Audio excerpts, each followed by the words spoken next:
our Diffie-Hellman project. Who created the cipher? This cipher was created by Whitfield Diffie and Diffie-Hellman in 1976, and the last names of these two people were how the cipher got their name in the first place. What was the main purpose of this cipher when it was created? The main purpose of this cipher was to allow two parties to exchange a secret key over any public channel, knowing that only those are the two people or groups that know what is being talked about. Was it used in any historical events? The Diffie-Hellman was not used in any historical events to this moment, but it did have a major impact on securing digital communications like emails, VPNs, and online banking. Is this cipher still used today? Yes, this cipher is still used today in many security protocols. How does this cipher work? Imagine you and your friend want to share a secret, but you don't want anyone else to figure it out. Both of you start with two public numbers that anyone can see. Then you each pick a private number that stays a secret. Next, you mix your private number with the public one and share the results. When you receive your friend's number, you mix it with your private one again. This creates the same secret key on both sides without ever setting the key itself. Now you could use this key to encrypt and decrypt messages. How does decryption work to restore the original message? Using the shared key between the two parties, this allows the message to be decrypted. What is the mathematical or logical foundation behind this cipher? The mathematical foundation behind the Diffie-Hellman relies on the properties of the modular, arithmetic, and discrete logarithm problem. What are some security strengths and vulnerabilities in the Diffie-Hellman cipher? Some strengths is that it establishes a shared secret key, which means only the two groups that are sharing the key know what's being transmitted over public channels, while the others won't. Another strength is that it is mathematically hard to decrypt, which means that the average person won't be able to decrypt the messages being passed around even if they wanted to.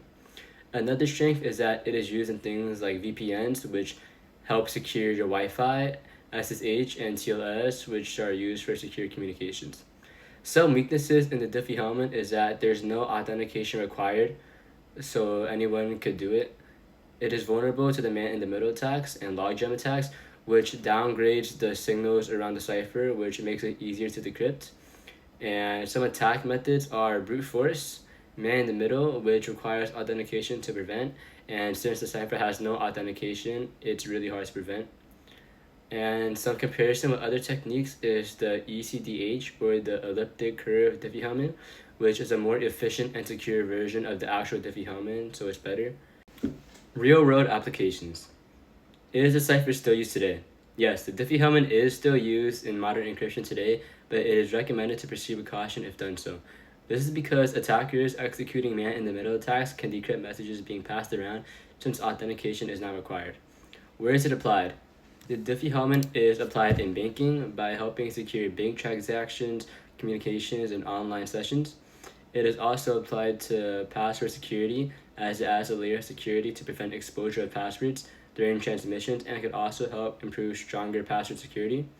It is also applied to military communication for secure communications and operations, allowing for methods and strategies to not be leaked out.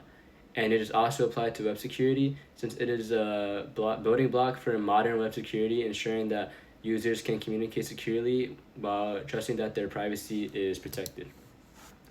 If the cipher is obsolete, what replaces it? If the Diffie-Hellman cipher does become obsolete, it does get replaced by the elliptic curve cryptography, and the elliptic curve cryptography is just an upgraded version of the Diffie-Hellman being more secure. And it is used to try to help prevent man-in-the-middle attacks against their messages. So right here we have our Diffie-Hellman key exchange algorithm. So I created this code using ChatGPT, and then I just pasted this prompt in, and then gave me this code. So in the code, they generated two public keys, which is 23 and 5, and then it generated Alice's and Bob's private key, which is randomly chosen. And then they both compute their public key using this formula. And then they both compute the shared secret using this formula. And at the end, if both both of the secrets were the same, it would print out success. If not, it will print out error. Um, to run this code, you would need to save this in a Python runner. After you save it, you want to type this command in the terminal.